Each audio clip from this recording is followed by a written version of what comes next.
It started with a text I wasn't supposed to get. "Hey, big sis, guess what? You'll have the honor of speaking at my wedding. Keep it short though, you're not the star." There was a laughing emoji at the end as if that softened it.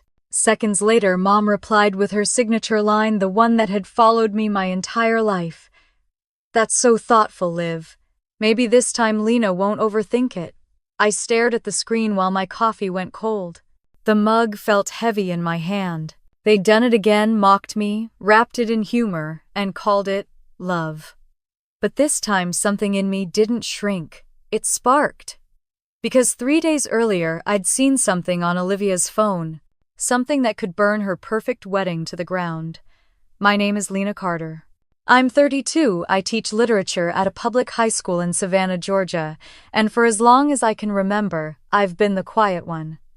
The one who listens, smooths things over, keeps the peace. Olivia, my younger sister, was the opposite, bright, loud, magnetic.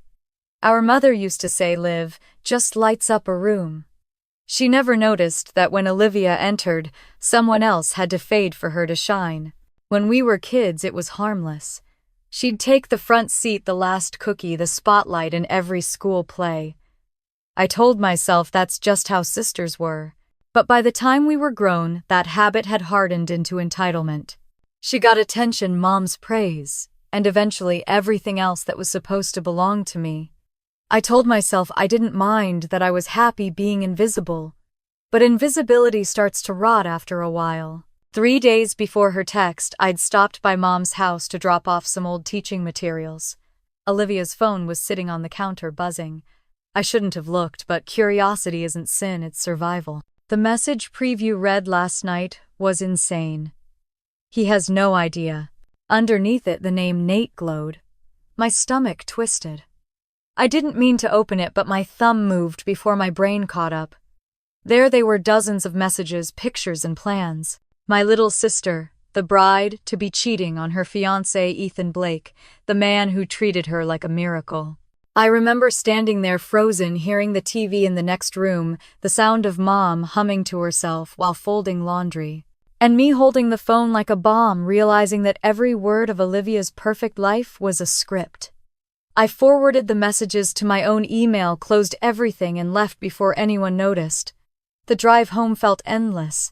Savannah's streets blurred by the magnolia trees, bending in the wind like they knew a secret I didn't want to carry. Now, reading her message about keeping it short, I felt something settle inside me.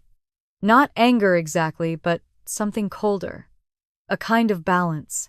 I reread the text 3 times and whispered, "Sure, Liv." Short and sweet. That night, I sat at my kitchen table, the same table where I graded essays and drank wine on Friday nights. I opened my laptop and scrolled through the screenshots. Every line felt like a confession written by someone who thought they'd never be caught. "Can't stop thinking about last night. He's too naive, it's cute. Delete this promise." My pulse stayed steady. I wasn't the screaming type. I never had been. I'd spent a lifetime being told I was too sensitive, too serious, too dramatic. But looking at those messages, I realized maybe they'd mistaken restraint for weakness. Maybe they'd mistaken peace for surrender. Ethan had always been kind to me. He'd come to my book readings, asked me about my students, even helped Mom fix her porch last winter. He didn't deserve what Olivia was doing to him. But then again, hadn't I been taught to protect her, no matter what, to clean up her messes, to forgive before she even apologized? Maybe that was the Carter way: polish the cracks, keep the picture pretty. The next morning I got another text, this time from Mom. "Olivia says you'll help with the seating chart. She's lucky to have such a thoughtful sister." I laughed out loud, a dry, humorless sound that startled even me. I typed a reply, then deleted it. Some things didn't need words yet. I tried to distract myself at school, but every time I looked at my students' essays lines about betrayal, loyalty, and truth, the irony nearly made me dizzy. One student had written, "Sometimes justice starts as a whisper." I circled it in red ink and sat back. Maybe that's all revenge was, a whisper that finally found the courage to become a voice. That afternoon, I called Rachel, my best friend since college. She was blunt, fearless, the kind of woman who'd seen too much and sugar-coated nothing. She did what Rachel said when I told her. Your sister's sleeping around while planning a wedding, god, that's cinematic. I didn't laugh. What should I do? I asked. Rachel was quiet for a beat. You do nothing for now. But you keep receipts. Because people like Olivia don't understand regret until it's printed in front of them. I nodded, though she couldn't see me. That night, the sky turned gray over the Savannah River, rain tapping the window like a metronome. I sat in my small apartment, surrounded by stacks of essays and papers, but my eyes stayed on the folder on my desktop titled Wedding. I renamed it Balance. Then I closed my laptop, poured a glass of wine, and let the silence fill the room. It wasn't peaceful, not exactly, but it was the kind of quiet that feels like a held breath before something changes. Mom called around 8. Sweetheart, she said in her careful, soft tone, the one she used when she thought I might cry. Olivia told me you're giving the speech at the wedding. Isn't that lovely? I leaned against the counter. Lovely, I echoed. She wanted to make sure you don't overthink it, Mom added. Keep it simple. People just want to hear something sweet. The corners of my mouth lifted.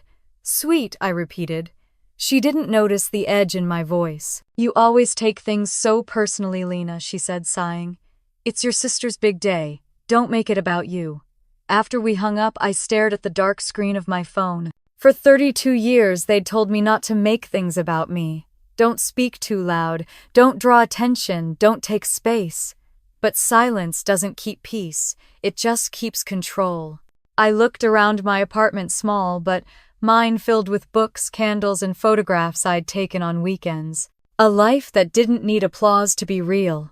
On the counter lay the invitation to the wedding, cream envelope, gold lettering, and a line at the bottom, speech by the maid of honor, Miss Lena Carter. The irony was almost poetic.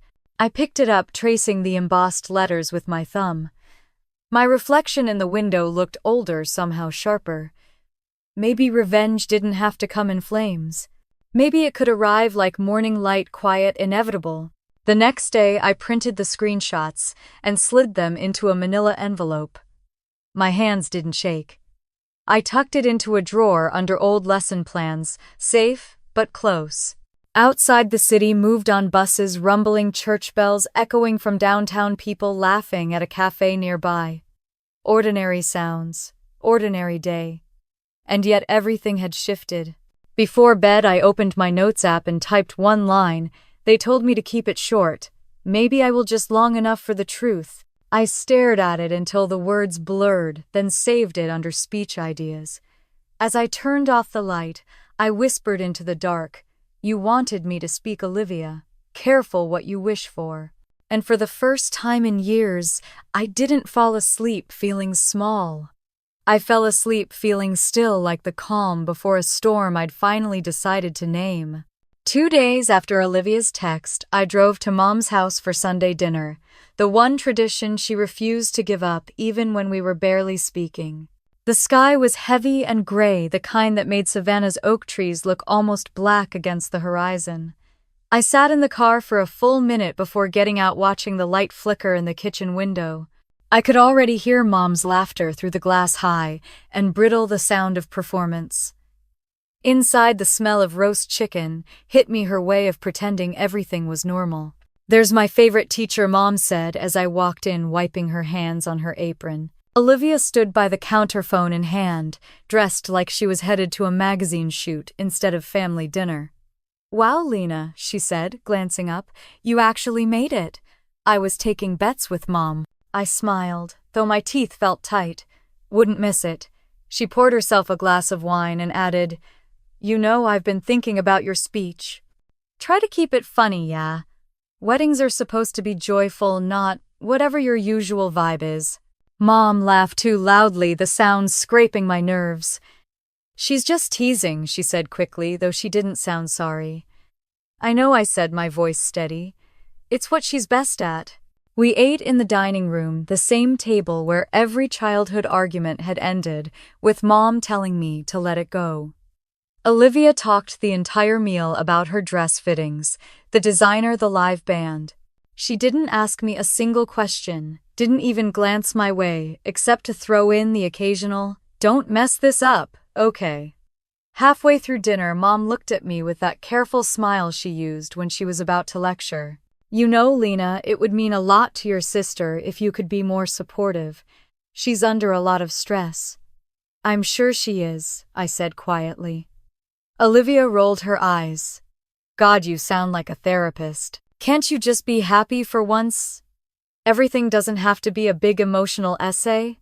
"Maybe some of us learn that from you," I said. Her fork clinked against her plate. "What's that supposed to mean?" I took a sip of water and smiled. "Nothing." She leaned back, crossing her arms.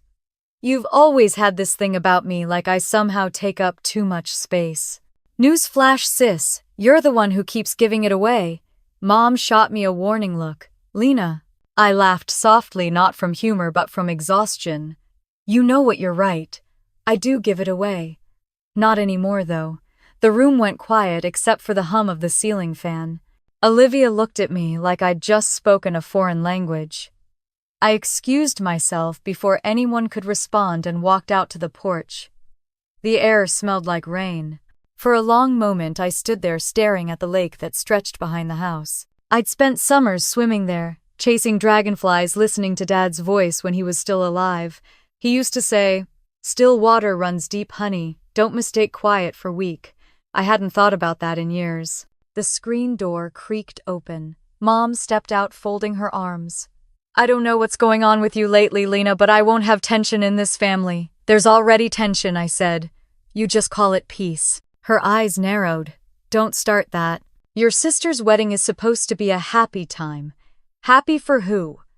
"For all of us," she snapped. "You've always been dramatic. Just stay in your lane and don't ruin this for her." I turned to her slowly. "You think truth ruins things, Mom?" "Sometimes it does," she said, voice hard. "Sometimes keeping things quiet is what keeps a family together." The irony hit so deep it almost made me laugh.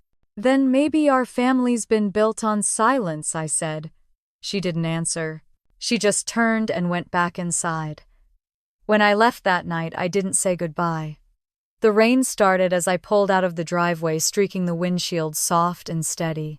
Somewhere between the house and my apartment, I stopped feeling angry. Anger was hot, fleeting. What I felt now was colder clarity. Back home, I sat at my desk and pulled out the manila envelope. I looked at the printed messages, the photos, the timestamps. Proof. Every line told a story Olivia had written behind Ethan's back. I imagined her laughing as she sent them, confident that she'd never be caught. My hand brushed the paper like it was something alive. The next day I went to school early. I taught Macbeth that week, the part where guilt starts to eat away at the mind. My students discussed justice, ambition, the price of secrets. As I listened, I realized I wasn't angry at Olivia anymore. I was studying her. The psychology of someone who thought the world existed to adore her. After class, Rachel showed up at my classroom door with 2 coffees. "You look like someone who hasn't slept." "I haven't," I admitted. She sat on the edge of my desk. "You decided what to do yet?" "Not really. But I know what I'm not doing, protecting her." Rachel sipped her coffee. "About time. But careful truth has a way of burning everything, even the innocent parts." I smiled faintly. Maybe it's supposed to. That weekend, Olivia sent another group text me, "Mom, the bridesmaids. Reminder, wedding meeting Sunday at the venue. Everyone bring positive energy." There was a heart emoji, of course. I typed back, "Wouldn't miss it." Then I opened my laptop and began writing the draft of my speech. It started like every maid of honor speech. When Olivia was little, she used to dress up as a bride using Mom's old curtains. Harmless, sweet. But halfway down the page, I stopped. None of it felt true. So I deleted every word until the screen was blank. Then I wrote one line: "They say love is honest." I guess that's where this story begins. For the first time in weeks, I smiled. Sunday came. I arrived early at the venue, Lake Wyndham Resort, a sprawling white mansion overlooking the water. The ballroom glittered with chandeliers. The staff moved like clockwork, setting tables, polishing glasses, arranging centerpieces of white jasmine and roses. Olivia was in full command, clipboard in hand, barking orders at the florist. No, the ribbon needs to be champagne, not ivory. God, do I have to do everything myself? When she saw me, her face softened into a practiced smile. Lena, finally. You'll love this. We're doing the head table right under that chandelier, perfect lighting for your speech. Perfect, I said, my tone unreadable. She handed me a folder. Here's the schedule. You go after Mom's toast before cake cutting. Keep it short, okay? Sure, I said. Short's my specialty. She laughed, not catching the undertone. See, this is the sister I like. While she walked off to boss around the photographer, I wandered through the hall. The light from the lake poured through the tall windows, dancing across the marble floor. Everything looked expensive, flawless, like a stage set waiting for a tragedy. I stepped outside onto the balcony and looked at the lake. The air was warm, thick with the scent of jasmine. I closed my eyes and let the wind move through my hair. In that moment, I knew exactly what I'd do. When I got home that night, I printed a new copy of the speech draft. But this time, I attached 3 screenshots to the last page. Not for drama, for truth. Mom called again while I was getting ready for bed. You and your sister looked so beautiful today, she said. I'm so proud of both of you. Thanks, Mom. She paused. You're not planning anything, are you? I smiled into the receiver. Planning isn't that Olivia's department, Lena, she said warningly. Don't make a scene. I won't, I said, I promise. After we hung up, I stood by the window and watched lightning flicker far out over the water. Savannah storms always start quiet, just a shimmer in the distance before the world cracks open. I whispered to the glass. You wanted a speech, Liv. You'll get one. And as the thunder rolled closer, I felt something calm settle inside me. Not rage, not revenge, just certainty. The kind that comes when you finally decide to stop keeping other people's secrets. The morning of the rehearsal dinner, Savannah was drenched in sunlight. The air smelled like honeysuckle and salt, the kind of beauty that always made people think everything in life could be fixed with good weather. I stood in front of my closet staring at my dresses. Half of them were beige, neutral, safe and visible. I picked the red one instead. It wasn't the color of revenge, not exactly. It was the color of warning. When I arrived at Mom's, she was already buzzing around the kitchen. You're early, she said, surprised. That's a good sign. Olivia's laughter floated in from the dining room, sharp and sugar-coated. She probably wanted extra time to practice her little speech. I hung my purse on the chair. You'd be surprised what I've practiced. Mom looked between us, sensing the tension, but pretending not to. All right, girls, she said brightly. Let's not start. Tonight's about family. Sure, I said softly. Family? The dining table looked like something out of a magazine. Crystal glasses, gold napkin rings, flowers perfectly arranged. Olivia had outdone herself. Every detail screamed perfection. And yet the whole room felt like it was holding its breath. During dinner, she dominated the conversation again, recounting the story of how Ethan proposed. She made it sound cinematic, as though love were something scripted and edited for a highlight reel. He said, I can't imagine a life without you, and I started crying right. Mom smiled warmly. Oh yes, it was beautiful. I sipped my wine. He's good at imagining things, I guess. Olivia blinked. What's that supposed to mean? I looked up, meeting her eyes. Nothing. Just sounds rehearsed, that's all. The air thickened. Mom changed the subject fast, her smile tightening like elastic. So Lena, how's school? Fine, I said. Teaching Macbeth this week. Olivia snorted. Figures. You'd pick something tragic. It's about truth, I said. And what happens when people hide it too long? Mom's fork paused mid-air. Olivia rolled her eyes. God, can you not make everything about morals? This is supposed to be fun? Fun, I said. Sure. Rachel texted me halfway through dessert. You alive? I typed back under the table barely. It's like dining with snakes in silk. After dinner, Mom insisted we take photos for memories. Olivia stood in the center, pulling me close. Smile, she whispered, the word dripping with condescension. I smiled, but inside I thought, you have no idea what kind of memory I'm about to give you. Later in the driveway, Ethan pulled up in his truck, late as usual. He climbed out tall and handsome in a clean white shirt. He greeted Mom with a kiss on the cheek and wrapped his arm around Olivia. Sorry I'm late, he said. Work's been crazy. Busy building my dream house, Olivia said sweetly, clinging to his arm. Ethan looked over at me. Hey Lena, haven't seen you in a while. I smiled faintly. Been busy grading lies. He chuckled, not catching the double meaning. Still teaching those tough love lessons, huh? Always, I said. He hugged me quickly before they left, and I caught the faint smell of cologne and cedar. He looked tired, unaware he was weeks away from losing the life he thought was perfect. After they drove off, Mom turned to me, arms crossed. You didn't have to be so sharp at dinner. I wasn't sharp. I was honest. You could stand to be nicer to your sister. She's been under a lot of pressure. Pressure doesn't make people cheat, Mom. Her eyes flashed. What are you talking about? Nothing, I said quickly. Forget it, Lena, she pressed. What do you mean by that? I met her gaze. You really want to know? She hesitated, searching my face. Then she sighed. You always think there's some big conspiracy. Why can't you just let things be? I bit back a laugh. Because I've been letting things be my whole life. Look where that's gotten me. I left before she could respond.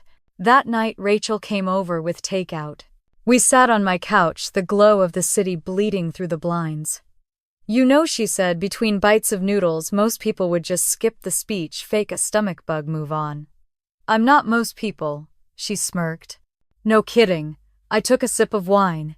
You ever wonder what happens when someone like me finally stops apologizing? Rachel leaned back, thoughtful. Yeah, the world gets nervous. We laughed softly, the kind of laughter that lives right on the edge of something sharp. After she left, I sat in front of my laptop again. The cursor blinked on the screen, patient, expectant. I began typing the final version of the speech. Love is a mirror, I wrote. It reflects who we are when no one's watching. Sometimes when the glass cracks, it's not a tragedy. It's a revelation. I saved it and printed a copy. The next morning I walked downtown before work.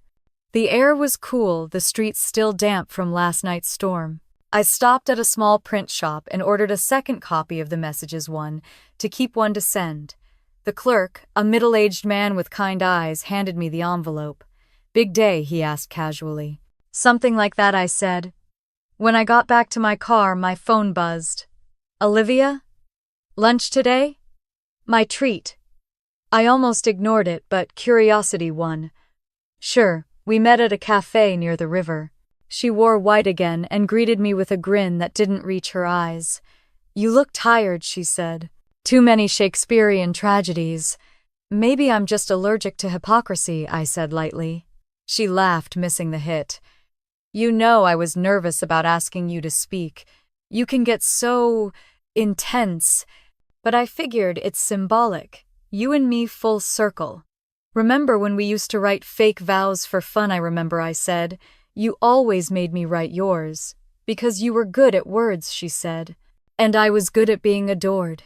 It worked. It did, I said. Until it didn't. She frowned, sensing something in my tone. Are you okay? Better than okay? We sat in silence for a few beats, the clink of silverware filling the space between us. Then she leaned in, voice low. Mom says you've been distant. I just want you to know, no hard feelings about before. I get it, you've always been the serious one. I tilted my head.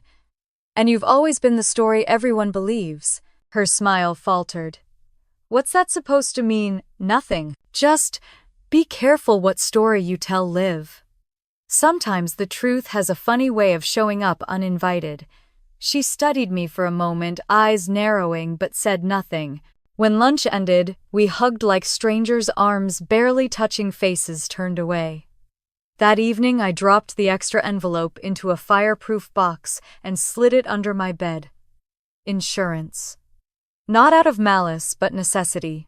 As I crawled into bed, I thought of Olivia's laugh at dinner, of Mom's warnings, of Ethan's kindness. I thought of the years I'd been told to be quiet, to forgive, to let her shine. And for the first time, I realized I wasn't angry at any of them. I was angry at myself for waiting so long to understand that silence doesn't make you noble. It just makes you easy to ignore. Outside, thunder rolled far away, soft and distant, like a drumbeat counting down. 10 days until the wedding. 10 days until the silence broke for good. By the time the invitations arrived in the mail, the world had already decided that Olivia's wedding was the social event of the year. Savannah's gossip mill ran on champagne and envy, and my sister was its favorite muse. Every florist, caterer, and photographer in town seemed to orbit her like she was a star, and the rest of us were lucky just to catch the glow. Mom called 3 times that week to check in. Each call started the same way, sweet, rehearsed, and ending with a reminder to please, Lena, don't overthink your speech. I stopped answering after the 3rd one. Instead, I poured myself into work, stacking essays, staying late, anything to keep my mind from circling back to what I'd found on Olivia's phone. But even as I tried to bury it, the words were branded into my brain. Every "can't wait to see you again," every "delete this promise" was carved there like scripture. Rachel noticed the change before anyone else. She came over one night with Chinese takeout and a bottle of cheap wine. "You look like a woman who's planning something," she said, eyes narrowing as she kicked off her shoes. "Maybe I am," I said, pouring her a glass. She leaned against the counter. "Planning a comeback or an execution?" "Maybe both," I said, smiling faintly. Rachel studied me. "You're calm. That's scarier than if you were angry." "I've been angry my whole life," I said. "It never changed anything." We ate in silence for a while, the hum of the fridge filling the space between us. When I told her about Mom's calls, about Olivia's perfect plans, she shook her head. "They still think you're the one who should shrink." "They always have," I said. "Maybe that's the only language they know." Rachel nodded slowly. "So what's your next move?" I took a deep breath. "I'm going to give her exactly what she asked for, which is a speech." The next morning, I woke before dawn. The air was heavy with humidity, the kind that made your skin feel sticky before you even left bed. I brewed coffee and sat by the window as the city began to wake. Birds called, cars hummed, and somewhere far off church bells rang a sound that used to comfort me. Now it just sounded like warning. I opened my laptop and began typing. "When 2 people fall in love, they make a promise," I wrote. "A promise to be honest even when the truth is ugly." I stared at the sentence until my chest stopped tightening. Then I hit print. By afternoon, I was driving to Mom's again. She'd invited me over to help finalize details, which meant running errands while Olivia pretended to be busy. When I pulled into the driveway, Olivia was outside, yelling at a delivery guy about the wrong size flower arch. "Do you know who I am?" she snapped, voice sharp enough to cut glass. The poor man stammered something about miscommunication. I got out of the car. "Everything okay?" I asked. Olivia spun toward me, her smile snapping into place like armor. "Oh hey, just fixing yet another crisis. People are so incompetent." I raised an eyebrow. "Must be exhausting being perfect." She didn't catch the sarcasm. "You have no idea." Inside, Mom was at the table, surrounded by stacks of paper, guest lists, menus, seating charts. Her reading glasses sat low on her nose, her handwriting looping in that careful cursive I used to copy when I was little. "Oh good, you're here," she said. "Liv needs help with the rehearsal order. She's been running herself ragged." Olivia dropped into the chair beside her, dramatically sighing. "You have no idea how stressful it is coordinating 200 people. Maybe fewer people would mean less stress," I offered. Mom frowned. "Lena, not everyone wants a small wedding." "Sure," I said. "Some people prefer big lies." The words slipped out before I could stop them. Olivia's head snapped up. "What did you just say?" "Nothing," I said quickly. "Forget it." Mom's eyes narrowed. "Girls, please." But the tension was already there, thick and alive. Olivia leaned forward. If you have something to say, Lena, just say it. I met her gaze. You wouldn't want me to ruin the surprise. Mom looked between us. What surprise, I smiled, cool and small. You'll see. Olivia huffed and stood up. You're impossible. God, why do you always have to be like this? Like what? So bitter. So jealous. The word hit like a slap, but I didn't flinch. Jealous of what, the lies or the performance? Her face paled just slightly. A flicker of recognition. For a second, I thought she knew I'd seen the messages. Then she laughed, sharp and dismissive. You're unbelievable. Mom stepped in again, voice tight. Enough. This is supposed to be a joyful time. Olivia stormed out, muttering something about bridesmaids being easier than sisters. When the door slammed, Mom looked at me, her expression weary.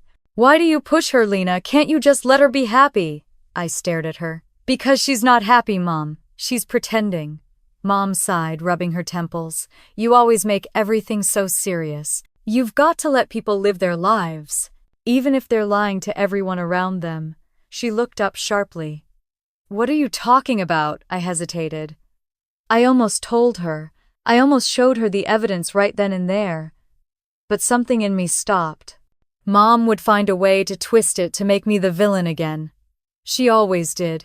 Nothing, I said quietly. Forget it. That night I couldn't sleep. The storm outside cracked against the windows, thunder echoing through the apartment. I sat on the floor with the manila envelope, flipping through the pages again. My hands didn't shake. I imagined the ballroom at the resort, the chandeliers, the laughter, the champagne glasses clinking. I pictured Olivia standing there in her white dress, smiling like she'd earned that purity. And then I imagined her face when I read her own words aloud. Somewhere between the second and third clap of thunder, I made peace with my plan. The next morning, I went for a walk along the river. The city was still wet, the air clean. I stopped by the coffee shop near the pier and saw Ethan sitting by the window alone. He smiled when he saw me. Hey, stranger. I walked over, forcing my voice to sound normal. Morning. Wedding countdown, huh? He said with a small laugh. You ready for your big speech? I met his eyes. I'm more ready than you think. He chuckled, rubbing the back of his neck. Liv told me you've been tense lately. Don't let her get to you, okay? She's just under pressure. I nodded, unable to speak. He looked so genuine, so kind.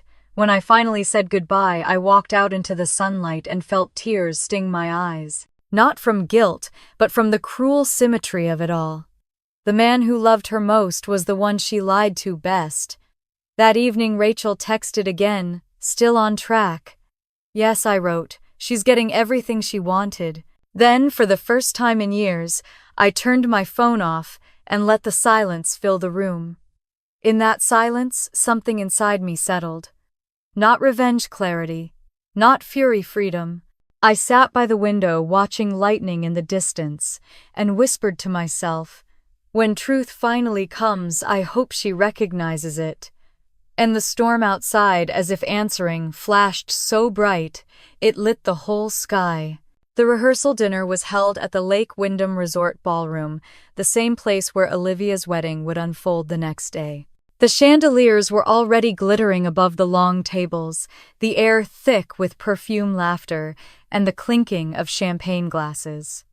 It looked like a movie set, perfectly arranged, impossibly hollow. I stood by the entrance for a moment, watching it all like I was outside my own life. Mom spotted me first, waving with that manic excitement she always reserved for parties and appearances. Sweetheart, over here, she called, her pearls catching the light. Olivia turned radiant in a silver dress, a glass of rosé in her hand. Well, look who actually showed up early, she said with a laugh. Miracles do happen. I smiled just enough to be polite. Wouldn't miss it for the world. Mom beamed. Isn't she stunning, Lena? That dress cost more than my first car. She looks unforgettable, I said softly. The room smelled like money and flowers, white jasmine again, her favorite. The irony nearly made me dizzy. As the evening went on, I kept my distance, listening, watching. Olivia floated from guest to guest, charming, glowing, laughing too loud. Every compliment bounced off her like armor. Ethan followed her closely, smiling at everything she said as if still under a spell. He looked proud, maybe even lucky. I couldn't tell if that made me sad or furious. Rachel had been invited as my +1. She'd arrived late and found me near the bar. "You look calm," she said, tilting her head. "That's usually your tell." "I've been practicing," I replied. She studied me over her glass of red wine. "You ready for tomorrow?" "As ready as anyone can be before a storm," I said. Across the room, Olivia tapped her glass with a fork. "Everyone. Before dinner, I want to thank you all for being here to celebrate us," she said, her voice high and practiced. "Tomorrow's going to be perfect, and I know my sister's going to deliver the most touching, heartfelt speech." A few people clapped. Someone whistled. My face didn't move. She smiled directly at me. "Don't overthink it, Lena. Just say something sweet and short. Try not to make everyone cry." There was laughter. Even Mom chuckled, her hand on Olivia's shoulder. Rachel muttered under her breath, "If they only knew." I lifted my glass and smiled. "I'll keep it short, promise." Dinner went on like a play no one believed in. I answered questions about work, pretended to care about seating charts, laughed at stories I'd already heard 100 times. But underneath the noise, I could feel the countdown ticking. When the plates were cleared, I slipped outside to the terrace for air. The night was warm, the lake black and still. A few dragonflies danced over the water. I could hear faint music from inside Olivia's favorite pop song from high school, the one she'd made me learn choreography for. The door creaked open behind me. "There you are," Ethan said. He joined me by the railing, hands in his pockets. "I was wondering where you disappeared to." "Just needed a break," I said. He nodded, glancing toward the lake. "She's been impossible lately," he admitted quietly. "Every little thing has to be perfect. I think she's driving herself crazy." "She's good at that," I said before I could stop myself. He chuckled softly. "You two are so different." "We are," I said. "Always have been." He turned to look at me. "You ever wish you two got along better every day?" I said honestly. But I stopped wishing for impossible things. He hesitated, studying my face. I always admired how grounded you are." "Olivia, she's fire. You're more like water." "Water erodes," I said quietly. "Eventually." He smiled faintly, not catching the weight in my words. "Whatever that means, I'm sure it's deep." I didn't answer. He checked his watch. "Well, wish me luck for tomorrow." "You'll need more than luck," I said softly. He laughed, shook his head, and went back inside. I watched him disappear into the golden light of the ballroom, wondering how someone could walk straight into destruction so calmly. Later, Mom found me still outside. "Why aren't you mingling?" she asked, stepping closer, her perfume thick with jasmine and nostalgia. "Because I'm tired of pretending," I said. She frowned. "What does that mean?" "Nothing," I said. "You wouldn't believe me anyway." Mom's lips tightened. "Lena, please. I know you've always had your issues with your sister, but this isn't the time. Don't ruin her big day. She deserves happiness." "She deserves honesty," I said. "Honesty doesn't always make people happy," Mom snapped. "You should know that by now." I turned to her. "Then maybe happiness built on lies isn't worth much." Her expression faltered. "You sound just like your father." "That's the nicest thing you've said to me in years," I said. She sighed, shaking her head. "I don't know why you're like this, Lena. You have a good heart, but you make things harder than they need to be." "I'm not the one making things hard," I said. "I'm just done pretending they're easy." Mom's eyes hardened. "Just don't do anything you'll regret." "Funny," I said. "That's exactly what I plan to make sure of." She didn't understand, of course. She never did. When the dinner ended, I helped gather leftover decorations, smiling through polite goodbyes. Olivia hugged me near the door, her arms perfumed and stiff. "Thanks for being good tonight," she whispered. "I know this isn't your thing. Anything for you," I said. She grinned, oblivious. "I'll see you at the chapel. Try to wear something that doesn't scream funeral." "Okay," I forced a smile. "Don't worry, I'm done mourning." Her laugh followed me all the way to my car. At home, I poured myself a drink and sat at my desk. The manila envelope was there, still tucked beneath a stack of papers. I took it out, smoothed the edges, and opened it. The messages stared back like ghosts, unblinking, undeniable. I pulled out the copy of my speech and read it one last time. Each word was precise, deliberate. There was no rage left in it, only truth. Truth as clean and sharp as glass. The city outside was alive, sirens, laughter, music, drifting from the bars downtown. It all felt distant, like another world. I whispered the opening line of the speech aloud, testing the sound of it. When two people make promises, they write their own story. The tragedy comes when one forgets the plot. The words hung in the air, steady and calm. They didn't tremble. Neither did I. The next morning, I'd stand in a room full of people under chandeliers and flowers, and tell the truth no one wanted to hear. Not for revenge, not even for justice. For balance. I turned off the lamp and sat in the dark for a long time, the glow from the streetlights painting thin gold lines across the floor. The clock ticked quietly. Somewhere outside, thunder rolled far away, soft, promising. And for the first time in my life, I wasn't afraid of the storm. The morning before the wedding was too still, the kind of quiet that feels staged. Sunlight spilled through the blinds, gold and unforgiving. I lay in bed for a moment, staring at the ceiling, listening to the hum of my old air conditioner. My chest was calm, steady. No panic, no doubt. Just a strange, cold focus. By 7, I was up. I made coffee black and strong and watched the steam twist in the light. The wedding binder sat open on my counter, a timeline of perfection I'd printed from Olivia's shared folder. Every minute of the day, planned every song, every photo angle. She had labeled me MOH speech at 7:10 p.m. Neat, bold letters. A small, sharp prophecy. As I dressed, I noticed my hands didn't shake. The red dress I'd chosen the night before hung perfectly pressed, its fabric soft but firm. It wasn't meant to draw attention. It was meant to remind me that I was still here, still solid. At 9, Rachel texted. "You good?" I replied. "Better than good. Ready." Then I turned my phone face down and finished my coffee. The drive to the resort was quiet. The streets were empty, the morning air heavy with humidity. As I crossed the bridge over the river, I could see the reflection of the white resort shimmer on the water like a ghost.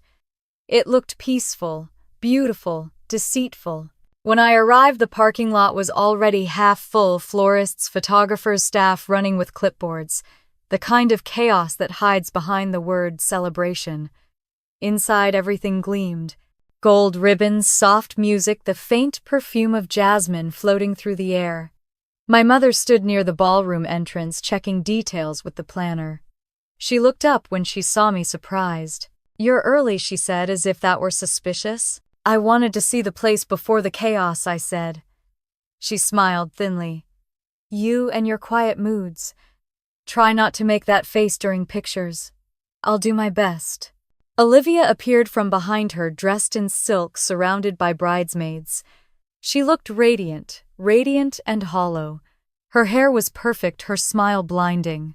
"Lena, you made it early," she said, crossing the room to hug me, the perfume from her dress, almost dizzying. "Wouldn't dream of missing it," I said, forcing a smile.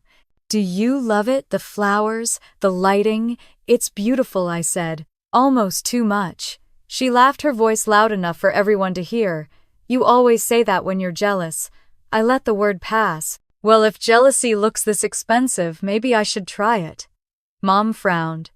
"Girls," she said softly, the warning edge in her tone. Olivia grinned, unbothered. "I'm just teasing. You know I love you, Lena. My calm, sensible sister. You'll keep me grounded today, right?" "Of course," I said. "Someone has to." She didn't catch it. She never did. The rest of the morning moved in flashes, bridesmaids, laughing, hairspray filling the air, photographers shouting directions. I stayed in the background, invisible as always. The calm one, the quiet one, the one who didn't make a scene. Around noon, I found a quiet corner in the hallway overlooking the lake. I could see the ceremony set up from there, white chairs, rose petals, the altar framed by sunlight. Everything looked pure, but purity was just lighting, and lighting could be manipulated. I took the folded copy of my speech from my purse and read the first line under my breath. When two people promise forever, the truth should be the easiest thing in the world to say. I imagined Olivia's face when she heard it, the stillness that would follow. It wasn't satisfaction. I felt it was something else, something colder, like a closing door.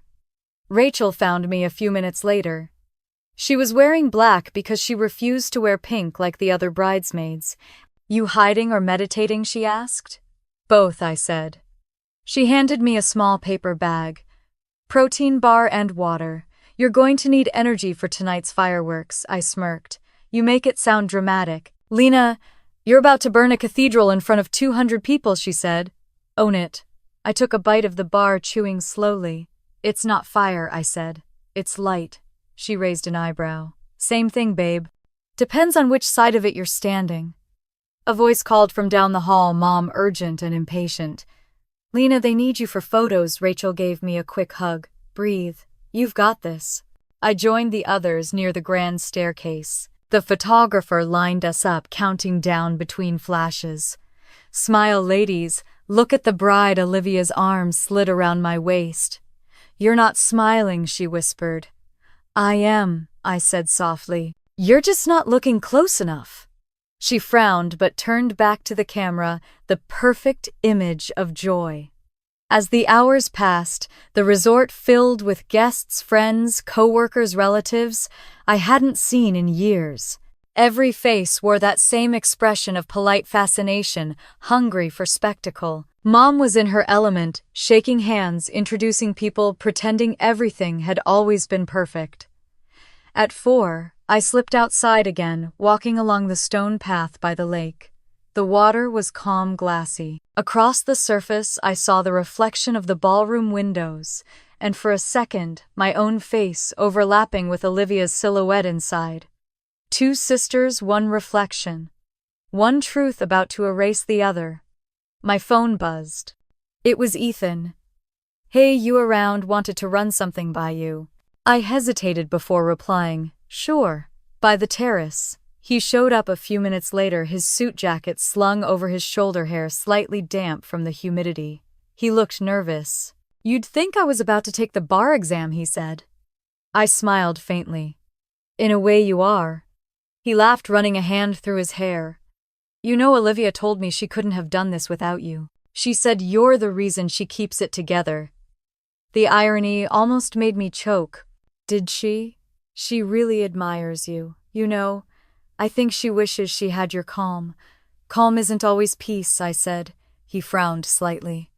"What do you mean?" I looked at him for a long moment. He was good, too good. Honest eyes, kind smile. The kind of man who believed people meant what they said. The kind of man Olivia didn't deserve. "Ethan," I said quietly, "do you love her?" He blinked. "Of course I do." "Why, just wondering," I said, forcing a smile. "You seem genuine." He looked confused. "You're scaring me a little." "Don't be," I said. "You'll be fine. Eventually." Before he could ask anything else, one of the coordinators called him back inside. I watched him go, the back of his white shirt bright in the sunlight. Then I sat down on the bench by the lake, listening to the faint echo of laughter drifting from the windows. The day was beautiful. The kind of day people take photos of and call perfect. But perfection is just another kind of disguise. I opened my purse and touched the edge of the envelope inside. It felt like a pulse. By the time I returned to the ballroom, the sun was starting to dip behind the trees, turning everything gold and soft. Olivia was in the center of the room, surrounded by her bridesmaids, glowing like she was born for it. She saw me and smiled, all teeth and triumph. "Don't you love it, Lena? It's exactly how I dreamed." "It's exactly that," I said. Mom clapped her hands. "Everyone line up. Ceremony starts in 15. As they moved toward the doors, I hung back for a moment, looking at the reflection of the room in the glass. I whispered to myself, Dreams always look prettiest right before they shatter. Then I followed them outside, the sound of violin music beginning to rise. Tomorrow I would take the microphone. Tomorrow silence would end. The morning of the wedding felt like the world had been scrubbed clean. The sky over Savannah was a soft, endless blue, the kind that promised nothing bad could possibly happen. Birds chirped. Somewhere a church bell rang. It was a perfect day, which made it all the more fitting. I woke before my alarm, already dressed and calm. The air in my apartment smelled faintly of coffee and jasmine from the candle I'd forgotten to blow out the night before. I poured myself a cup black and stood by the window as sunlight spilled across the floor. My reflection in the glass looked unfamiliar, still me, but sharper, steadier. I wasn't angry anymore. I wasn't afraid either. I just felt ready. The red dress hung on the closet door, pressed and simple. I slipped it on, zipped it halfway, and caught sight of the manila envelope on the dresser. For a moment, I just looked at it. Proof of everything Olivia had tried to hide. I tucked it carefully into my purse, next to the folded speech and a small silver pen. When I stepped outside, the air was warm and heavy. The drive to the resort took 20 minutes. Each mile felt slower than the one before, like the city itself was holding its breath. By the time I arrived, the parking lot glittered with luxury cars and polished shoes. Guests in pastel colors spilled from the entrance, laughter bright and oblivious. Inside, everything shimmered. Strings of orchids hung from the ceiling, candles flickered on tables, the air smelled of champagne and sugar. The staff moved like clockwork, carrying trays of canapes and wine glasses that caught the light like glass wings. Mom was there near the stage, talking to the wedding planner with a clipboard clutched to her chest. She spotted me instantly. "Lena, finally, you're here," she said, rushing over. "Try to look cheerful, please. You look like you're going to a trial." "Maybe I am," I said quietly. She frowned, too busy to ask what I meant. "Olivia's in the bridal suite. Go help her with her veil.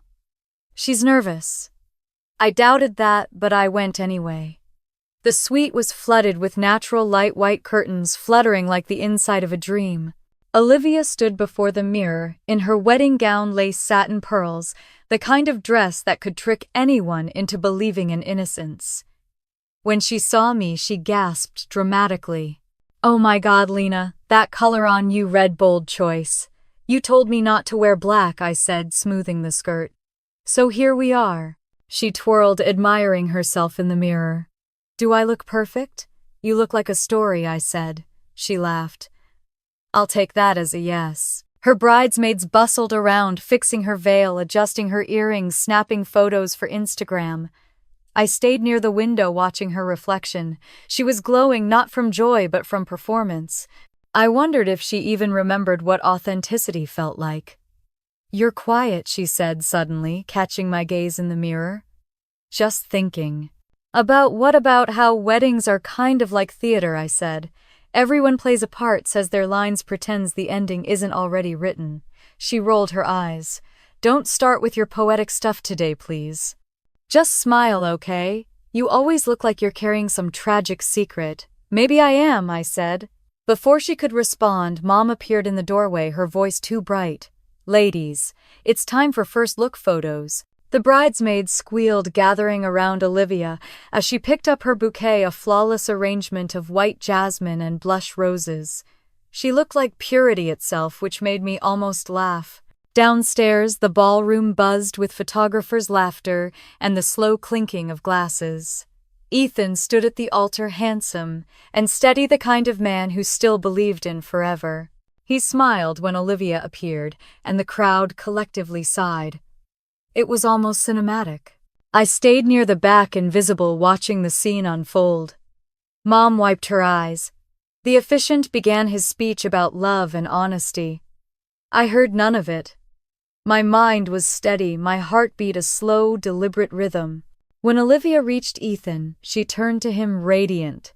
Her smile didn't tremble once. Neither did mine. After the vows, after the applause and champagne, the reception began.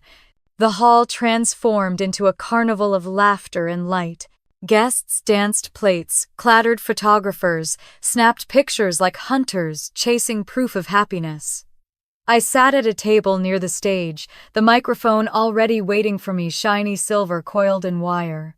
My name was written on the program Maid of Honor speech. 7:10 p.m. Rachel caught my eye from across the room. She raised her glass in a subtle toast. I gave the smallest nod. Mom came up behind me and touched my shoulder. "You're next after the toast," she said softly. "Keep it sweet. Just say something nice, please." "Always," I said. At that moment, Olivia walked past me, laughing, her hand laced with Ethan's. She stopped briefly, leaned down, and whispered, "No pressure, big sis. Just don't bore anyone, okay?" I smiled, looking up at her. "Don't worry, I'll keep it short." She winked, oblivious, and disappeared back into the crowd. As the sun began to set outside, the chandeliers glowed brighter, scattering gold across every glass and dress. Music played softly. Guests gathered their seats. The wedding planner handed me a small cue card and mouthed, "You're up after this." I stood by the edge of the stage, one hand on the microphone, the other resting on the edge of my purse, where the envelope waited. From this angle, I could see everything: the laughter, the shimmering lights, the illusion. Then, I saw her across the room near the exit, slipping away for a moment, her phone pressed to her ear.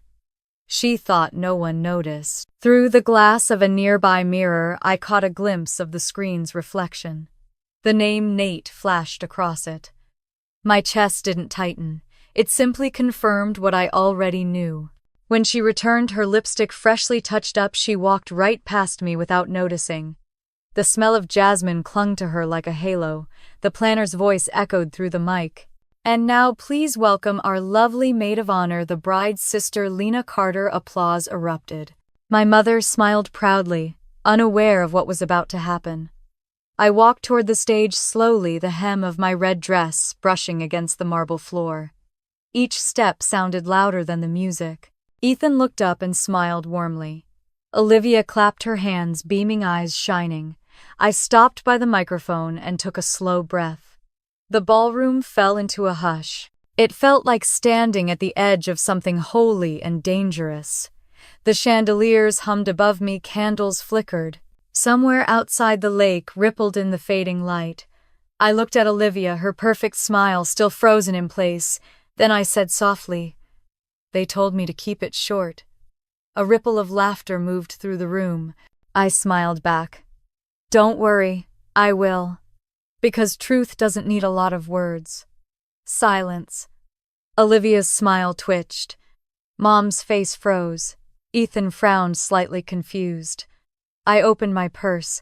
My fingers brushed the edge of the envelope. And just as I pulled out the folded pages of my speech, I thought, "This isn't revenge, it's recognition." The air shifted. The guests leaned forward, waiting. I met Olivia's eyes across the room. "Let's talk about love," I said, my voice calm and clear. "About what it means to make a promise and what it costs to break one." The chandeliers caught the moment like a camera flash bright, suspended unblinking. And as I unfolded the first page, I thought of what Rachel had said, "Fire or light, it depends on which side you're standing." I took one last breath, the words forming perfectly in my mouth. "Some promises," I said, "sound beautiful, until you read the fine print." For a moment, no one breathed. My voice hung in the air, soft but sharp enough to cut through the music. I could hear the faint hum of the chandelier bulbs above me, the quiet shifting of silk dresses. Olivia's smile faltered, just slightly, so small that anyone else might have missed it. But I saw it. I had always seen the cracks first. "Love," I began, my tone steady, "isn't about perfect pictures or matching vows. It's about truth. And sometimes I look directly at her. Truth takes courage." A polite murmur of agreement rippled through the crowd, guests nodding, expecting something sentimental, harmless. They had no idea. "I wasn't sure what to say tonight," I continued, unfolding the first sheet of paper. I wanted to talk about my sister, about how she taught me to be resilient, how she showed me that family means standing together through anything. But then I realized sometimes family also teaches you how to stand alone. A few quiet laughs uncertain. Olivia's eyes narrowed. Mom shifted in her chair, her smile tightening like a knot. So instead, I said, flipping to the next page, I thought I'd let my sister's own words speak for her. I reached into my purse and pulled out the envelope. My fingers didn't shake. The sound of the paper sliding free was louder than it should have been. A couple of guests turned their heads curious. Olivia straightened her expression, freezing into something almost regal. "What are you doing?" she asked softly, still smiling for the crowd. I met her gaze. "Just reading a few messages." She blinked once fast. "Lena, don't." Mom's voice carried from the front row. "Sweetheart, maybe keep it light." I ignored them. I held the papers up, my voice clear and calm. June 4th, 1:2:3 p.m. "Can't stop thinking about last night. Wish you were here instead of him." Gasps. A few heads turned toward Ethan, who was frowning now, his wine glass frozen mid-air.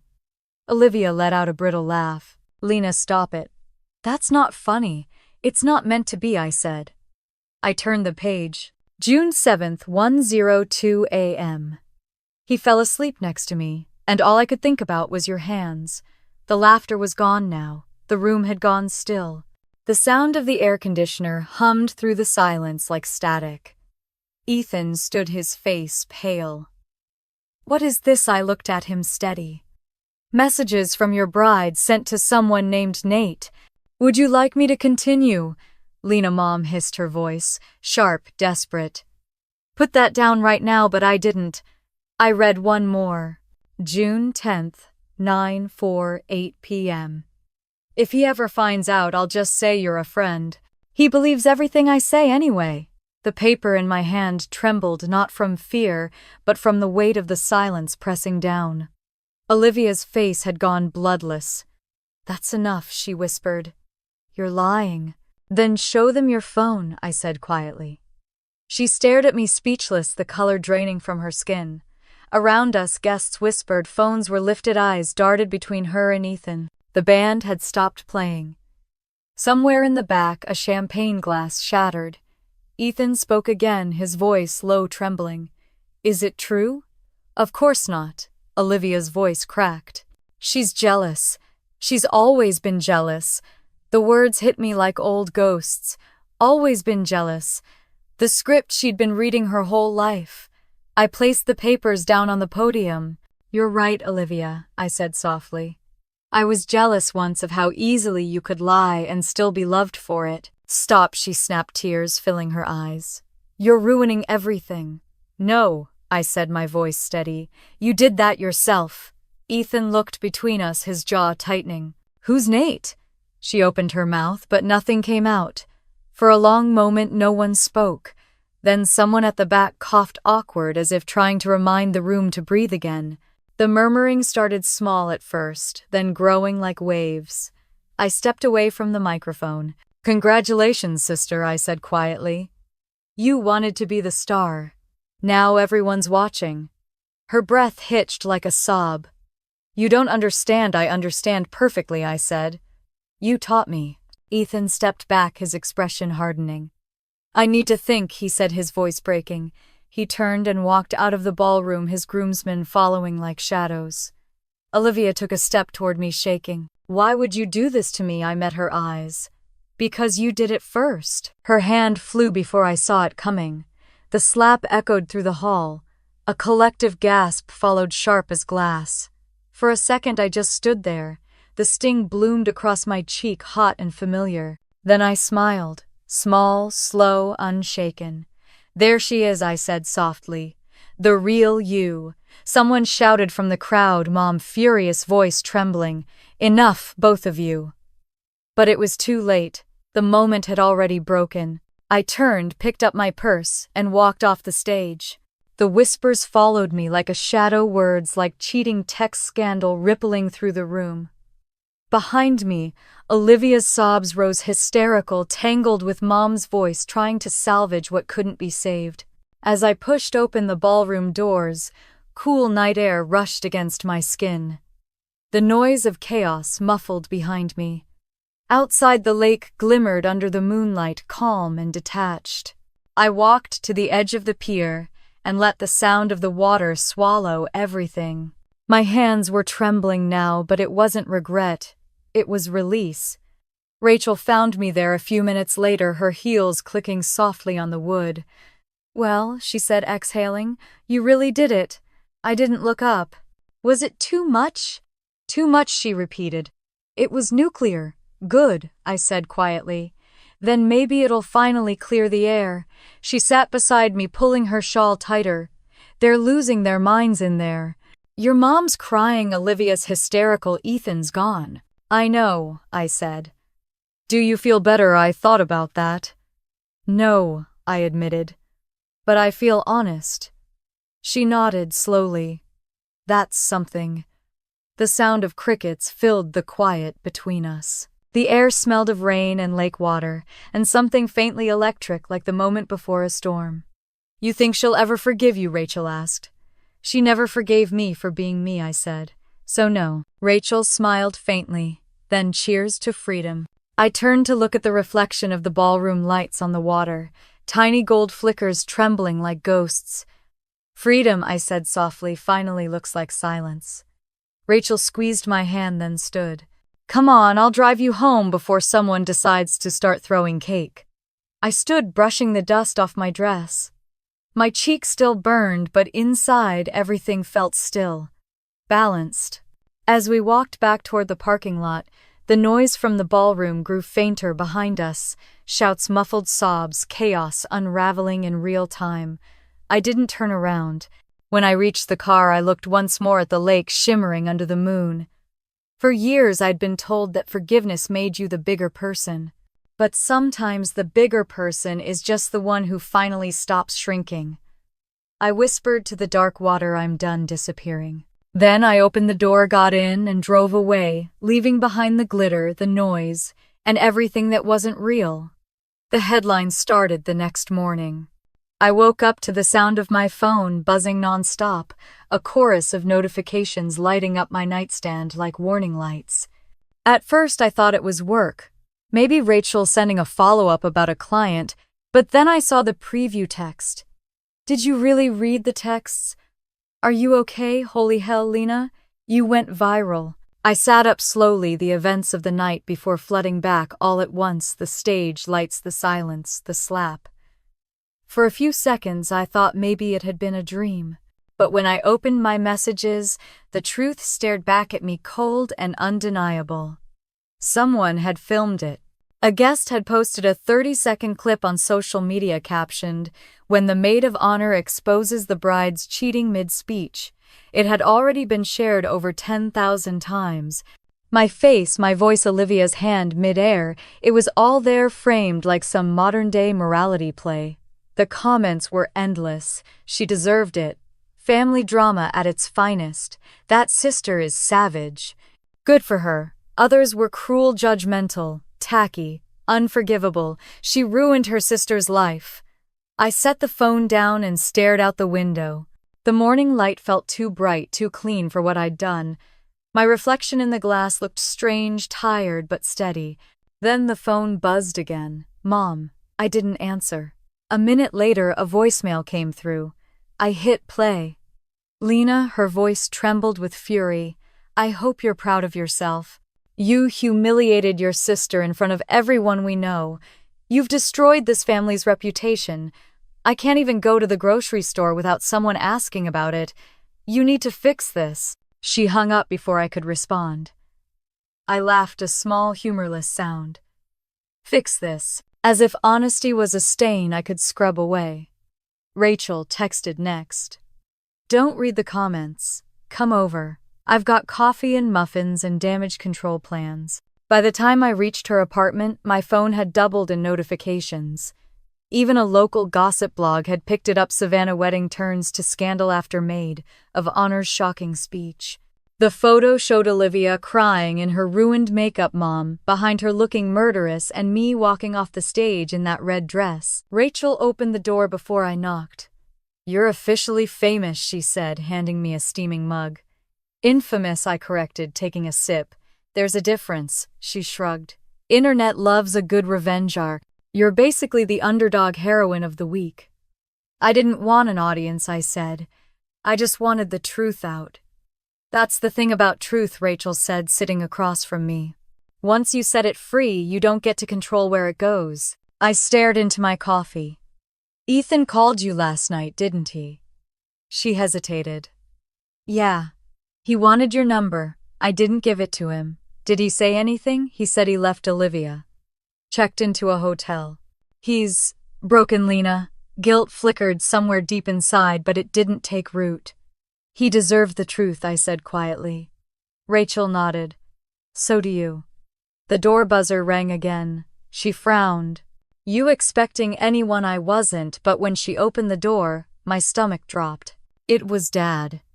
He stood awkwardly in the doorway, holding his hat in his hands like a man arriving at a confession. Can I come in? Rachel glanced at me. I nodded. When he stepped inside, he looked older than I remembered, his shoulders sagged, eyes heavy with something between worry and shame. You didn't answer your mother's calls, he said softly. I figured I'd wait until she cooled down, I said. Maybe by Christmas. He sighed, sitting down. You know she's upset. Upset that her golden daughter got caught or that I stopped playing. The quiet one. Lena, he said, rubbing his temples.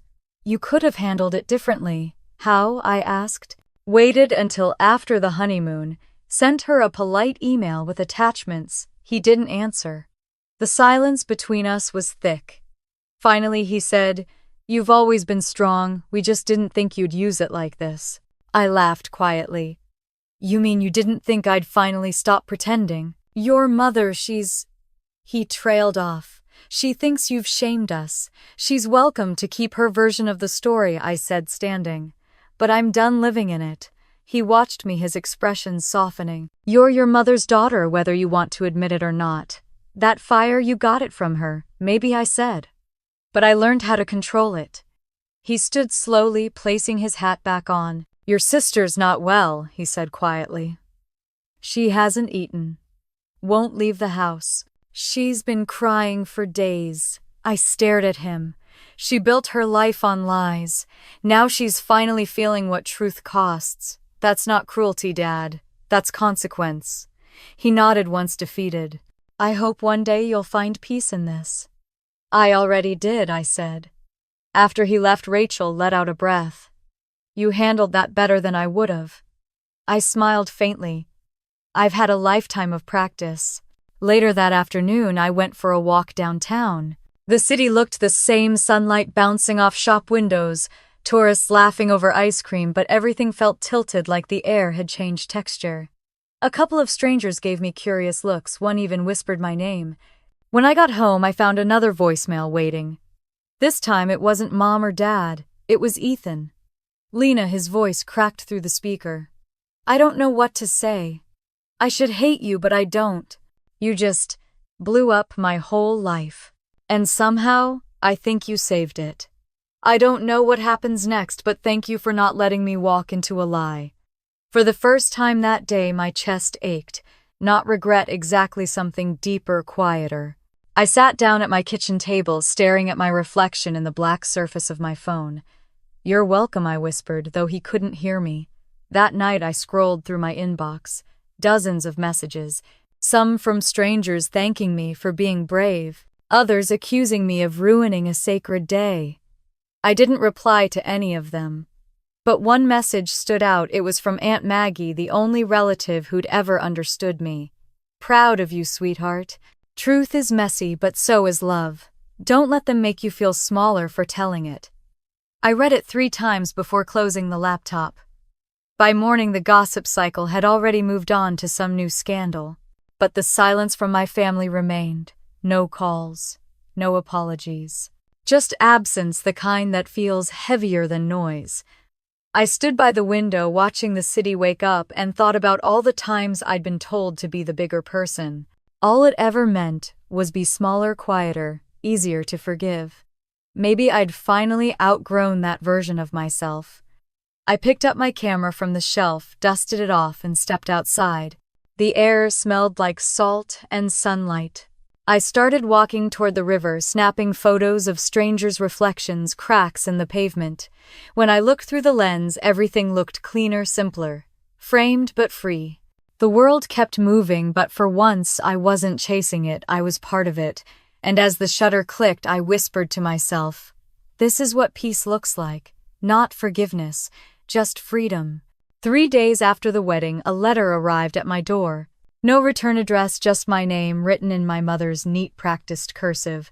The handwriting I'd seen on every birthday card, every grocery list on the fridge, every note left on the counter that always ended with "Love, Mom." Only this one didn't. I stood by the kitchen window for a long minute before opening it. The morning light was harsh, slicing across the table. When I finally tore the envelope open, the paper inside felt heavier than it should have. "Lena, you've embarrassed this family beyond words.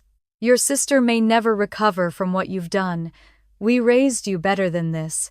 You've proven that spite will always win over love in your heart. I don't know if I can ever forgive you. Until then, please don't contact us. Margaret, no love." Just her name, cold and sharp as a blade. I read it twice, then a third time. I waited for the sting to come, the guilt, the shame, the ache that always followed her disappointment, but it didn't. All I felt was stillness. I folded the letter neatly, slid it back into the envelope, and placed it in the drawer where I kept expired receipts and warranties. Things that once mattered, but no longer did. The apartment was quiet except for the hum of the fridge. I looked around at the half-finished coffee, the open curtains, the way the sunlight hit the floor. Life unbothered, then a knock at the door. Rachel didn't wait for an answer. She stepped inside holding a grocery bag and 2 coffees. "You look like someone who needs fuel and validation," she said, placing everything on the table. I raised an eyebrow. "Which comes first, fuel? Validation's easier on caffeine." She handed me a cup. "So, you've been ghosting everyone except me. Should I assume the letter came?" I nodded toward the drawer. "Top left. Filed under emotional manipulation." She laughed, softly shaking her head. "Your mom really outdid herself this time." "Huh? She's consistent," I said. "I'll give her that." Rachel pulled out a muffin and tore it in half. "You know she's not going to reach out again, not soon anyway." "I know." "You okay with that?" I looked at her, honest and calm. "Yeah. For the first time, I think I am." We ate in silence for a while. The kind of silence that wasn't awkward, just understood. After she left, I found myself walking into my studio, the one I hadn't stepped into since before the wedding. The air inside smelled faintly of dust and old paper. Photographs covered the walls, weddings, portraits, smiles that once looked effortless. I ran my fingers along a framed print of a bride and her father laughing under a canopy of lights. I remembered taking that shot. Everyone had been drunk on joy that night. I used to love capturing that illusion, believing it was real. Now it just looked staged. I picked up my camera from the desk, its weight familiar, grounding. I set it on the tripod, adjusted the focus, and stared into the lens. No makeup, no pretending, just me. I hit the timer and sat in the chair across from it. The shutter clicked, startling in the quiet. When I checked the photo on the screen, I didn't look pretty. I looked real. Eyes red, jaw tight, posture steady. It was the first honest portrait I'd ever taken. Later that night, I sent it to an old photographer friend, Maria, with a short message.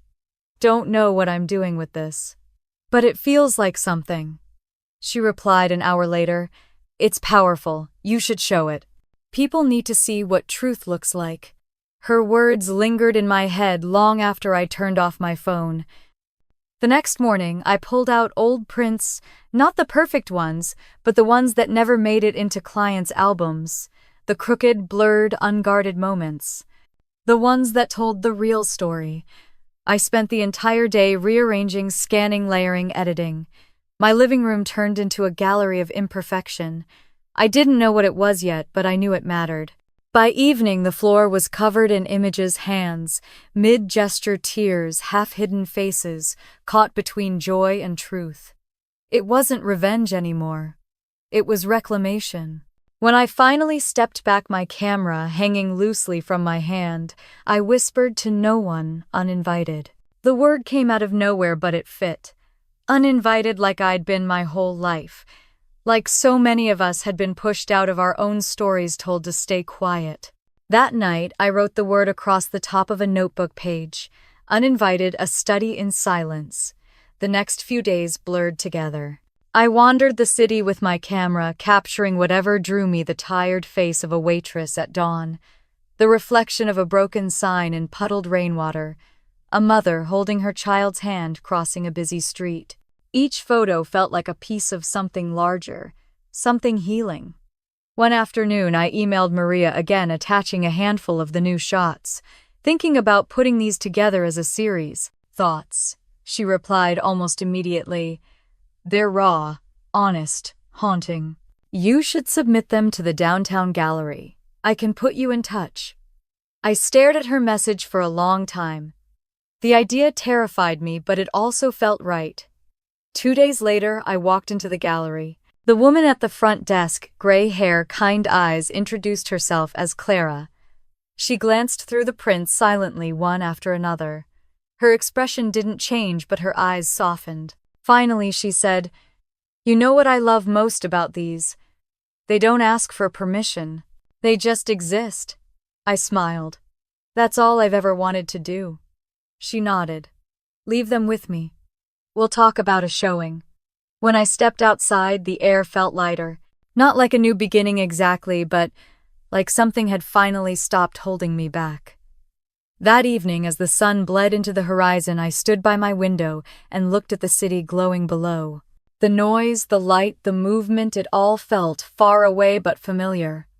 My phone buzzed. A text from Ethan. "I saw your photo online.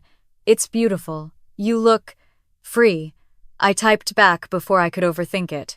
"I am." For a long time, I just stood there, the phone still in my hand, watching the reflection of the fading light move across the glass. Somewhere, my mother was probably still angry. My sister was probably still broken. But neither of them lived in the space I occupied now. For once, my life wasn't a reaction to theirs. It was its own story. I turned away from the window and picked up my camera again. The world outside was still waiting, still full of light and shadow. As I clicked the shutter, I whispered, "Here's to being uninvited and finally showing up anyway." The morning of the gallery meeting, the air felt different, lighter, expectant. I barely slept the night before, pacing around my apartment, rearranging photos on the floor like puzzle pieces that refused to settle. When dawn came, I stood by the window with coffee in my hand and watched the first streaks of pink and gold crawl across the sky. It wasn't nerves that kept me awake, it was something quieter. Purpose. At 10 sharp, I walked into the downtown gallery with a box of prints under my arm.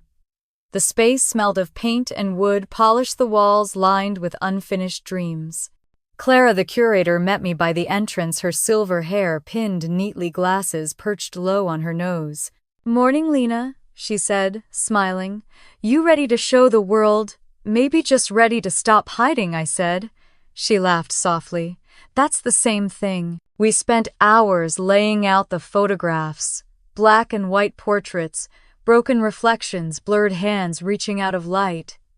Each image felt like a confession. At one point, Clara stood in front of the largest print, a self-portrait I'd taken the night after the wedding, eyes, red lips pressed into something between defiance and exhaustion. "This one," she said, tapping the frame gently.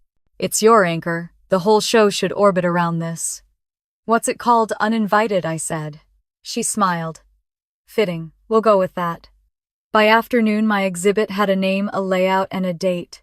Clara wanted the opening in 2 weeks. "Fast, but the world's ready for something honest," she said. As I left, the city seemed sharper, more alive. For the first time, I didn't feel like I was walking through someone else's story. The air felt mine. That evening, my phone buzzed. Unknown number. I hesitated before answering. "Lena," the voice was soft, cautious. My chest tightened. "Grace," I said quietly. "I saw the post," she began, her voice small. "About your photos. About the exhibit." I didn't think you followed me anymore, I said. She let out a breath. Mom showed me. She's furious, by the way. Says you're airing our dirty laundry for strangers. I'm not airing it, I said calmly. I'm cleaning it. Silence. Then she said, You really think what you did was right? I looked around my apartment at the photos pinned to the walls, at the light spilling across the floor. Yes, I think it was necessary. You destroyed everything, she whispered. My wedding. My reputation. Our family. Grace, I said softly, you destroyed those things when you lied. I just stopped pretending for you. Her breath hitched. You think you're better than me. No, I said. Just freer. She didn't respond right away. When she spoke again, her tone was smaller. Mom's been sick with stress. Dad barely talks. Do you even care what you've done to them? I closed my eyes. I care. But I'm done sacrificing myself to keep their illusions alive. There was a long pause then, a quiet sniffle. I miss you, she said suddenly, her voice trembling. Even after everything. The words landed heavier than I expected. I miss who we could have been, I said, but not who we were. She didn't answer. The line went silent, then disconnected. I stood there for a while, the phone still in my hand, the hum of the refrigerator filling the room. For the first time, her voice hadn't made me flinch, it just made me sad. A few days later, Clara called. The press wants to preview your story, she said, excitement buzzing through the line. A local magazine. They love the concept truth through imperfection. I think you should do it. I hesitated. You think people want to hear from the woman who ruined a wedding they already have, she said. Now let them hear the version you actually lived. The interview is set for the following morning at a small cafe near the river. When I arrived, the reporter, a young woman named Danielle, was already there, notebook open, eyes bright with curiosity. Thank you for doing this, she said, shaking my hand. I know it can't be easy. It's easier than pretending, I said. She smiled. Fair enough.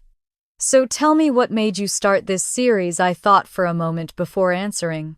Because for 30 years I was told to smile, to keep the peace, to stay small. These photos are what happened when I finally stopped listening. She scribbled something in her notebook. Would you call it revenge? I met her eyes. No, revenge is loud. This is quiet. It's what comes after the fire. We talked for an hour about truth, family, forgiveness, and the cost of silence.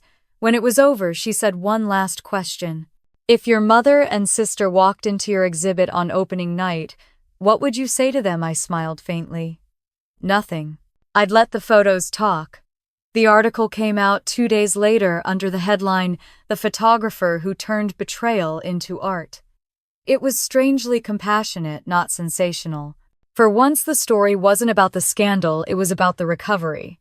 That evening, Ethan texted, saw the article. It's beautiful, Lena. You turned pain into something alive. Proud of you. I stared at the message for a long moment before replying, thank you. I'm learning to see light again. He wrote back, you always had it. You just forgot how bright it was. The words made me pause. Maybe he was right. The next week passed in a blur of final preparations. Printing, framing, adjusting lighting. Maria stopped by to help with layout, her keen eye catching details I'd missed. Your show feels like a heartbeat, she said. Raw but alive. The night before the opening, I barely slept. I sat on my couch surrounded by framed prints, each one a piece of my past reframed into something I could finally live with. Around 2 a.m, I found myself whispering to the quiet, You did it, Lena. You finally took back your story. When morning came, I got dressed slowly. A simple black dress, hair pulled back, no jewelry. I wanted to feel like myself, not someone performing redemption. At 6 that evening, the gallery doors opened. The first few guests trickled in, artists, journalists, strangers. Then more. The room filled with voices and soft gasps. People stood before the photos in silence, their reflections merging with mine in the glass. Maria handed me a glass of champagne. Listen, she said. I did. Laughter, murmurs, quiet tears. Not judgment. Understanding. Near the center of the gallery, an older woman stood alone in front of the self-portrait. Her hand trembled slightly as she lifted it to her chest. When she turned toward me, I froze. It was my mother. She looked smaller than I remembered. Her hair pinned perfectly, her eyes red-rimmed. She walked slowly toward me, her heels tapping like soft punctuation on the floor. For a moment, neither of us spoke. "I shouldn't have come," she said finally. "I didn't think you would," I replied. "I wanted to see what you've done, to see if it was worth all this." And her gaze swept across the walls at the pain, the honesty, the beauty. "It's a lot. That's life," I said quietly. She nodded, her voice softer. "You've changed. I had to." Her eyes glistened. "I thought strength meant silence," she said. "Maybe I was wrong." I smiled faintly. We both were. She looked at the self-portrait one more time, then turned back to me. "Your sister won't come. She's not ready." "I know," I said. "I don't need her to be." She hesitated, then reached out and squeezed my hand. "I'm still angry," she whispered. "But I see you now. I really see you." Tears burned behind my eyes. That's all I ever wanted. Then she was gone, her perfume lingering long after she left. The rest of the night passed in a haze of smiles, questions, flashes of cameras. When the crowd thinned, I stood alone in front of my favorite photo, two blurred figures walking away from a burning horizon. It wasn't destruction anymore. It was transformation. Rachel appeared beside me, her glass raised. "To surviving your own story," she said. I clinked mine against hers. "To finally owning it." When I walked out of the gallery that night, the city lights reflected in the windows like stars scattered across glass. For the first time in years, I didn't feel like a shadow in someone else's world. I was the light. The second exhibit felt nothing like the first. There were no nerves, no fear of whispers, no trembling hands pretending at composure. Just calm, the kind that settles in once you've already lost everything you were afraid to lose. The gallery was brighter this time, larger too, with tall windows that caught the early morning light like it was something holy. Maria moved around with her clipboard, humming quietly to herself as assistants adjusted frames and spotlights. "You ready?" she asked. I smiled. I was ready the day I stopped apologizing. She grinned. "Then let's hang it that way." The new series was called Light Again. It was softer than Uninvited, more about rebirth than rebellion. Photos of people mid-laughter, cracked mirrors, catching sunlight, quiet moments that didn't need perfection to be beautiful. Every image was proof that pain wasn't the end, it was the edit before the final print. By noon, the gallery began to fill. Critics, artists, friends, and strangers drifted through the space, whispering as they stopped at each frame. I watched from near the entrance, sipping my coffee, feeling detached in the best way, like the work finally existed on its own, no longer tethered to my hurt. Then I saw him. Dad stood by the doorway wearing the same gray jacket he always wore to Sunday dinners.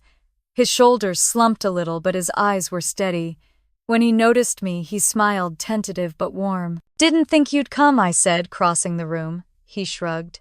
"Your mother told me not to. I came anyway." That made me laugh softly. "You look good, Dad." "So do you," he said. His gaze drifted over the photos. "These are honest.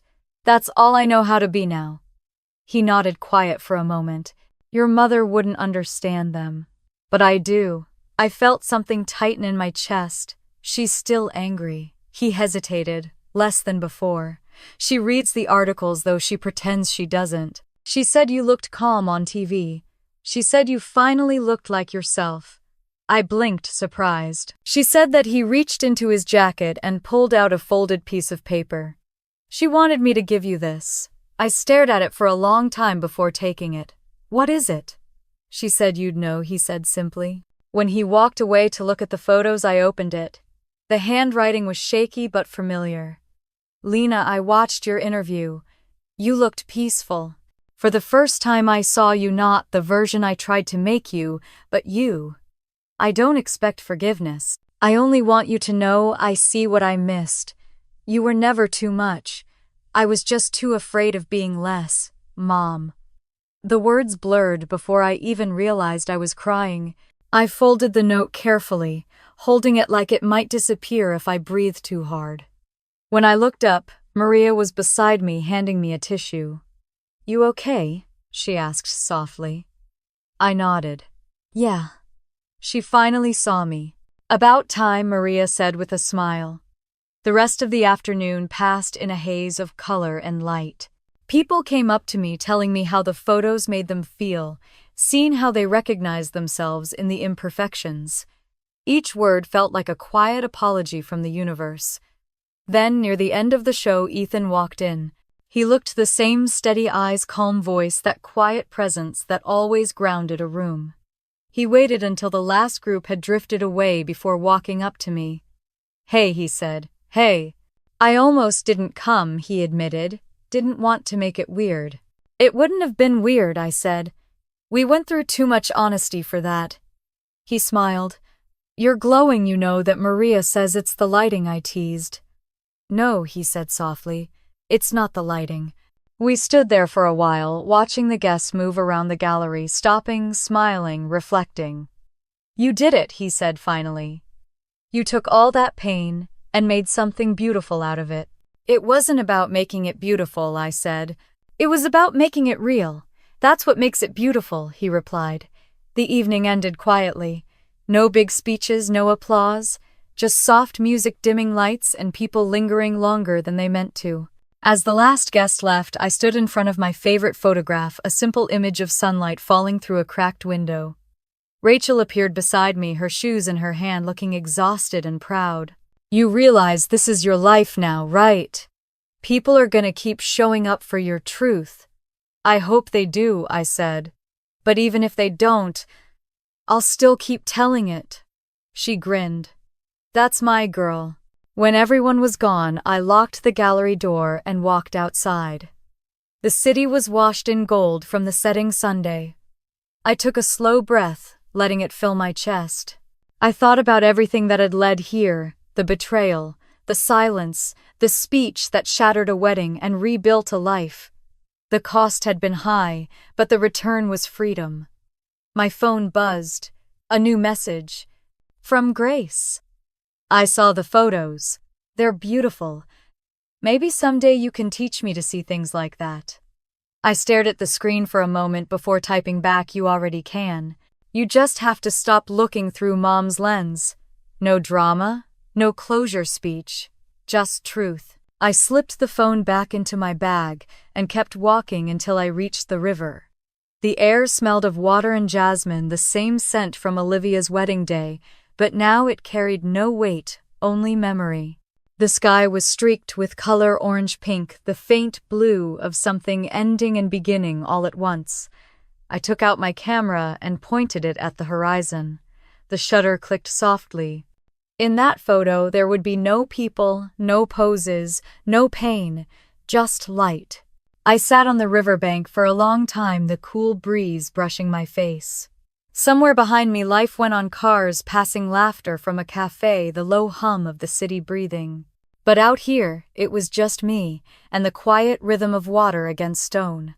I thought about all the women who had been told to shrink, to smile, to forgive before they were ready.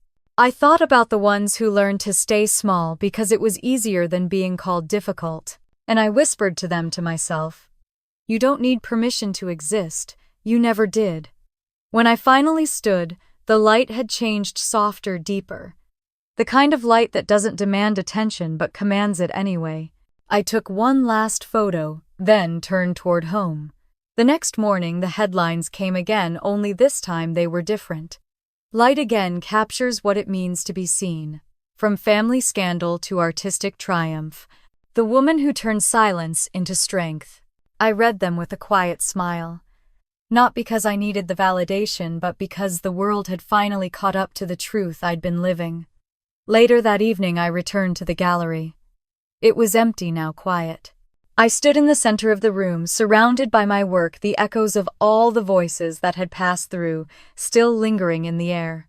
I raised my camera and snapped one final picture of the space. The walls, the light, the absence. Then I whispered, "Thank you not to the people who hurt me, but to the version of myself who refused to stay silent."